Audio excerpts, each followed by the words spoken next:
In this video, I'll talk about how you can cancel recurring investments on Webull. Now you need to get the Webull app, so just download the Webull app from your phone, and then what you want to do is open up the app, head over to your menu by clicking on the Webull logo and click main menu. After that you want to go to the trading section.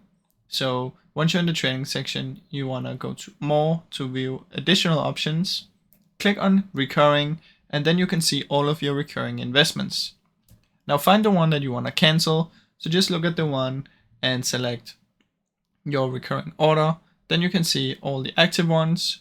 Once you found the one you want, you simply want to click on it and click cancel. Now once you've canceled it or press stop, then it will no longer keep investing on that one. So from now on you have to manually do it, or you have to reactivate it again. Now I really hope you enjoyed the short video. If you did, please leave a like and subscribe, as it helps me out a ton. Thank you so much for watching.